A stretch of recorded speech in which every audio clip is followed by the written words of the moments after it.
นั้นได้ลูกชายจะคนตู่รวมบทแบบลูกแต่ละเมียนำคนรวมกันลูกชายนี่บ่ได้นับได้ครับลูกเบิดทุกชูเมียผู้ที่36คนโอ้36 คน36 คน เป็นลูกนะรวมไปถึงหญิงชายก่อนเดือนนึงพี่กายพี่ชื่นมาผ่านมานั่น8-9 คนเนี่ยพวกนั่นคือว่า7 คนโอ้ชื่อลูกนี่คือสิไปถามบ่จื้อเลยนะเนาะเบิ่งนี่เนาะนี่แต่ผู้ชายเบิดเมียพวก7 คนหั่นบ่7 คนตู่บ่โอ้ ประตู งัวแล้วก็ผู้ตัวใหญ่นี่มั้ยมักอันกระโหลกนี่ก็เนาะไข่ละจอยแข็งกระโหลกก็บ่แล้วนะไม่ใช่ยังบ่เห็นของจักโตตู่งัวเจ้ามันนี่สิยังฉามมันโอ้ไงโตบ่7 โตถ่ายอยู่นี่ ชายจะมาเอาเลยค่ะฮะผู้ชายจะนำมา ชีวิตหม้อว่ามัน บ่ได้ โทร แต มาแต่ กต่างกัน จักมันยังขอลืมจ้ะบ่ได้เปื้อนเด้อพอเว้ยจ้ะ เพราะว่ามันจะเป็น เพิ่นน่ะให้จับไก่แม่นายเพิ่น2 โตโดยตัวหนึงน่ะเพิ่นสิมาแล้วเพิ่นสิต้มกินอันนี้ตัวหนึงน่ะเพิ่นสิเอามือให้เมียเพิ่นต้ม มีอยากกินต้มไก่บ่ เนี่ยอยากกินต้มไก่อยากชั่วมาเอาแล้วว่าสิจับผูบักใหญ่เนาะ ว้าโต เพิ่นสิมา ย่า กับ ง ลุง เนาะพ่อใหญ่ ไปผูนี่ได้ชำนี่ ได้บ่ ตั้ง10 ปลายพุ่นไปผูชำนี่ บ่ได้ขายบ่ตุ บ่ได้บ่ขายขายนะขายไปหยังบ่แล้วมันสิพอได้เท่าใด โอ้ย คันว่าชุดมันก็แสนนึงแสนปลายเนาะ แม่น เฮาแพงแม่นี่บัดเวลาเขาไปชื่อเอาปลาเน้นมาแล้วเขาสิต้มเอาอันทองหัวมัน โดย อันขี้มันน่ะคนก็สิหูเลยเฮ็ดแก้ว โอ้ จำเป็นเนาะ โดย ผู้ใส่ ไปกินมันน้ำแมลงนี่ แล้วจะเป็นนั่น นี่ กินบ่คือกัน น้ำมั บ่ นอยากไข่ลูก บ่คือกันเนาะหมักบ่คือกันบ่ ที่นั่นแห้ง เราอยากนั้นเรากินเราคอยบุกินน้ำไหนเราเจ้าชื่อเอาตัวใหญ่ก็บ่ได้เอาตัวใหญ่เอาตัวหนึ่ง50นี่นะพัน โดย ถึงโลนะโลหนึงคือว่า60 80นะ80เอาตัวน้อยหัน50,000โดย ใครกินมันแมลง แนวกินที่มันพาเข่าเดียวกันแล้วว่ากินอะไรกิน แต่ อะไร ธรรมดาเลยบอก เดี๋ยวว่าคนละผ้า โอ้ยมันก็บ่เป็นเลยเนาะ อย่างนั้นพวกผ้านี่เมียเจ้นี่ ว่า ว่า โนหน้าปลานอนบ้านบ่เป็น กินข้าวบ่คือกันบ่ เขากัน เลยคนละผ้าเลย หมักบ่คือกันเนาะ เลย ปันบ่ว่ากินเค็มกับกินจางแล้วเนาะ คือไปเท่ามาแม่นบ่ ม านอนอันนี้คนก็บ่นอนอันนี้คนก็ลงพักวัดพาเมียคนลงไปนอนอยู่หมด โอ้ นั่นแหละยังว่าดีแต่มือพ่นมีหมาเนาะ มือลงไปนอนเนาะ แม่อยู่มือนอนนะ พอดีสตูกำลังนอนขักเนาะ เออ มาอยู่โจมไปเลย มันไปเฮ็ดอันนั้น เห็ดเฮือนหอพอเราอยู่เห็ดเฮือนหอขักอะไรเนาะโอ้ยจังแม่น ดึกดิ เกิดเหตุไม่คาดคิดเนาะตุกอนลงมาเพราะเห็นเป็นแบบนี้บ่ ฮะ ลงมาแต่เถิงเหินเพราะเห็นแบบนี้บ่ เห็นแต่นี่บ่ก่อหลังคาบ่เห็น ลงมาว่าสิไล่งัวเข้ามาคอกนี่มันค่ำนี่เด้งัวก็เต็มอยู่ในหันดอก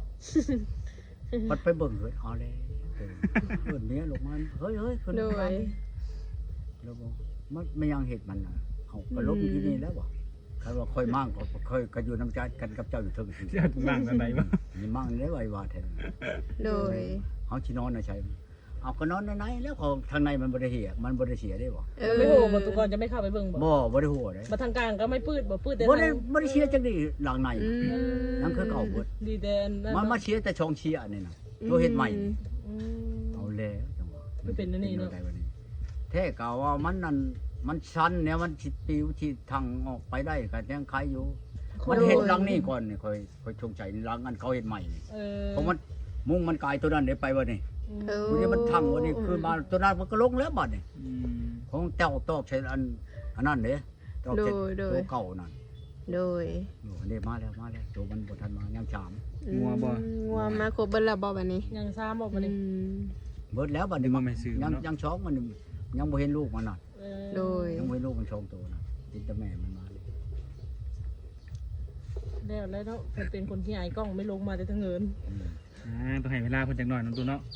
ให้เวลาเพิ่นจักหน่อย คนบ่เคย ก็มีผู้สาวโทรมาหาอยู่บ่คนที่บ่ฮู้นะตุ หลังจากได้ แต่ เมีย เอา เนาะ ผู้นี้มานะ แม่ แม่นยังมีอยู่บ่ บ่ทันมีได้ บ่ยันว่าก็จะมีหูนะบางคนก็ยังไม่ได้ทันเบิ่งคลิปเนาะ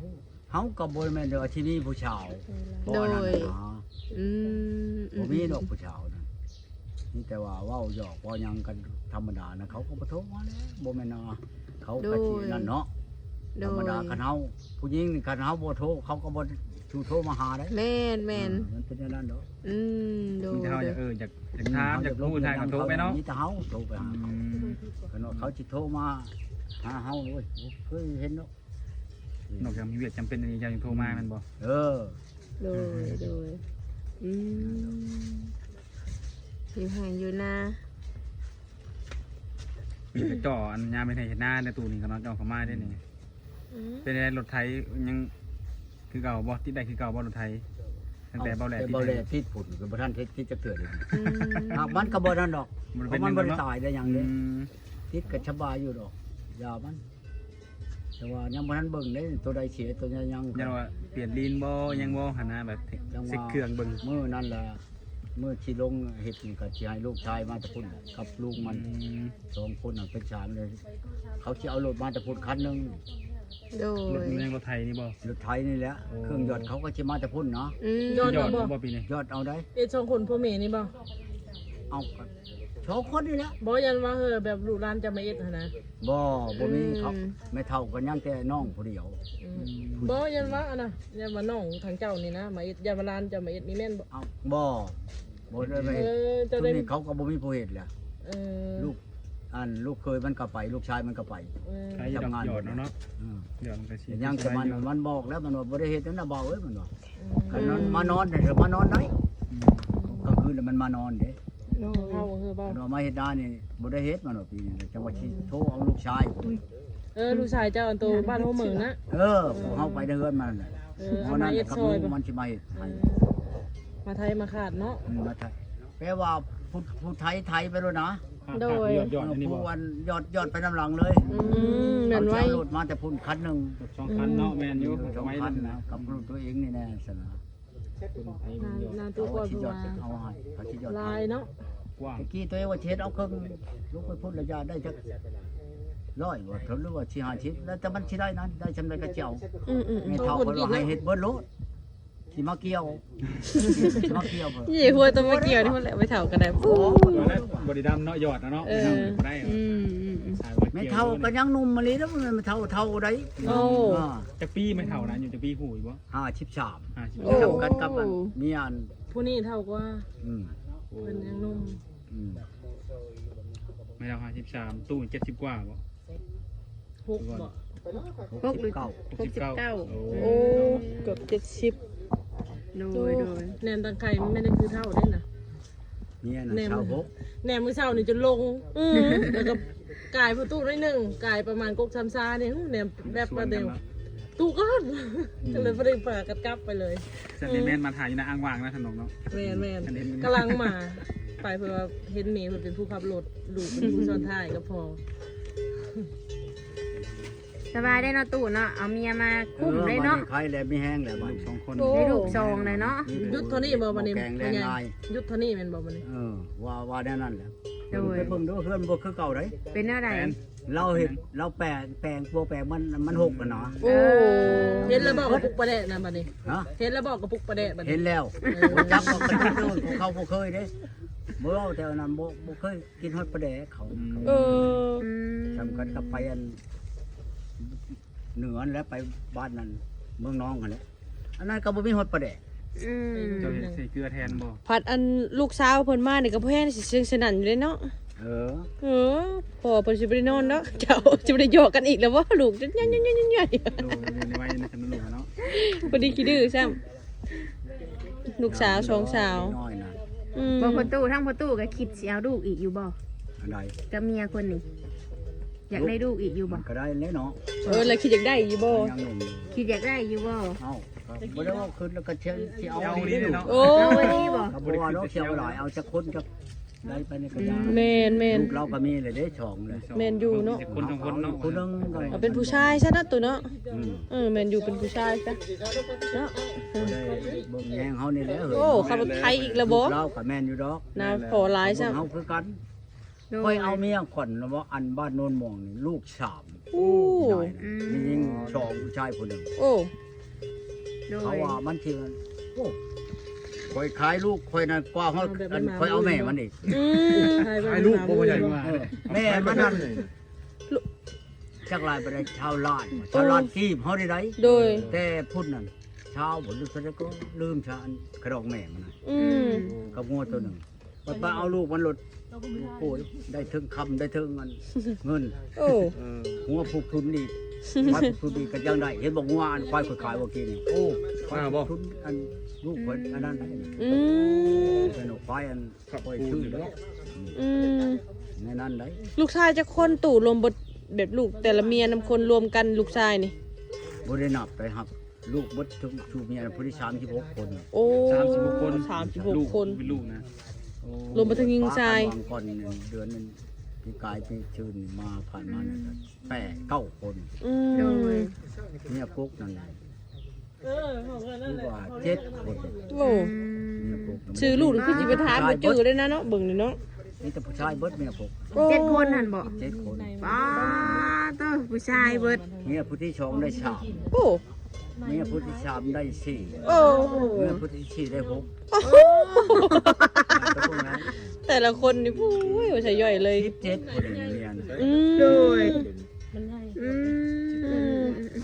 ในนั้นเลยในนั้นว่า โดย เนาะบอกยังไงซะแต่ละคนโอ้แต่ว่าคือเว่าเล่นๆลูกเนาะเอาคันเอากับผู้นี้ก็เอาก็จะตู่จะคน1คน2คนเนาะเป็นผู้ชายก็ดีเพราะว่าทางหน้าเจ้าได้หลายซะมันนี่ ให้ บ่ได้ว่า หน้า เออ เนาะ หน้าเขาบ่หลาย อันดอกลูกหลายก็หลาย โด โตแล้วก็ผู้มือนี่ลูกหลายบ่แม่นสิทุกข์ได้ อืม อืม คันว่าคือแต่เฒ่าแก่โบราณลูกหลายทุกข์ แม่น ลูก แม่น เจ้าบ่เข้ากินมันบ่เพียงพอเด้ แม่น ผู้มือนี่ผู้นั้นอยู่พุ่นผู้นี้อยู่พี่คันจับโทรศัพท์อะโหลเป็นไดเฮ้ยขอได้ว่าเฮ้ยเงินมันฝากมา2-3,000แม่นบ่ แม่น โด เอ้าย ทำเจ้าสิใช้ แม่นมี ตะ ความ กี้สิไปใช้ โดย 10 คนก็อยู่นำเจ้าหั่นกิน อืม ผมกินข้าวอยู่ในเรือนเจ้าน่ะบ่ แม่นแม่นตู้แม่น อันนี้ปัดโอ้ย สบาย ค นะ นำหน้าเนาะ อืม โทรไปเฮ้ยให้นะกว่าเฮ้ยพอได้ชื่อน้ำมันลงนานี่ชื่อปุ๋ยใช้เข้านี่ฝากไม้แล้วผู้ชี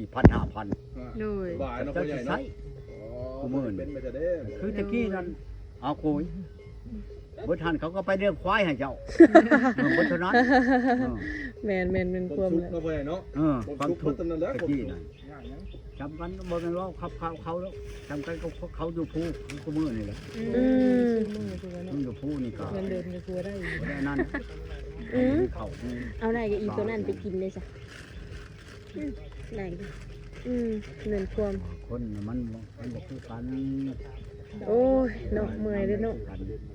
ดาวเอาเลย อืม น่า พอแรงแล้วก็จะกินแล้วเฮ็ดจังได๋มันนี่แล้วนอนบ่ คือเงีย เรา บ น ส อน มอยอ คื ยู่ อ เนาะ เงียบแต่เนาะเรานอนบ่ตุน่าสินอนเนาะ เป็นเมยเนาะ เราจุ่มมานำทางเราอยากนอนเรา โอ้ เอาไปยังไปอยากนอนเอาเคยนอนเราอะสองโมงเลย บ่แม่นเมื่อคืนนี่นอนดึกบ่พ่อใหญ่ โอ้ บ่แม่นเมื่อคืนนี่นอนดึกบ่ เอาก็แอนกันกับชุดมันเท่า อันนั้นว่าแล้ว กับโบเด็กไปได้วาง9 โมงนี่แหละ โอ้เราเป็นคนเคยนอนเว้นเนาะพ่อใหญ่เนาะ อืม เจ้าคือมีเป็นขับรถซอยจ้ะ ไผ ยันว่าเพิ่นจะรับเลยยันว่าเจ้าขับรถซอยเรามีแม่ บ่ นบ่ เราขับออกจากตลาดจนหัวเดือน อืม บนทางย่างนี่คนก็บ่ขับอีก อืม ครับคอยพาล้มเจ้าสิบ่ให้ก็ให้แล้วเจ็บบ่คอยไปเลยแนวนั้นมันสิบ่ล้มก็เฮ็ดนั่นแล้วอะ โอ้ จักอยู่ตัวเองเจ็บแห้งเอาแล่นไว้ อืม บ่ได้แล้วอะ เราก็คือสิคิดฮอดลูกเราแน่เนาะ บ่ได้ เออ ตั้งแต่ได้มาเนี่ยเราบ่ได้เลี้ยงเอาได้มีแต่ไม่เฒ่าได้ โอ้มีแต่ไม่เท่าเบิ่ง อยู่ในเฮือนเราก็บ่ได้เราก็อยู่เฮือนต่างหากได้ อืม ตอนแรกก็ตั้งอยู่ได้จะกินเลยเนาะมายางมาให้ทุกคน ป้ากันครับอันหัวแลนแม่นว่าออกเฮือนต่างหากโลดได้ อืม บ่แม่นว่าสิไปอยู่น้ำกันแน่เขา ตะกี้เพิ่นอายุพุ่นยังไม่ทันเอาเจ้าเนี่ยเพิ่นไปเอ็ดเวบ่พ่อใหญ่ เฮ็ดอันนั้นเฮ็ดงานอยู่วิระ แม่นบ่เพิ่นเอ็ดงานเพิ่นนั่นเนาะ วิระ เพิ่นเอ็ดงาน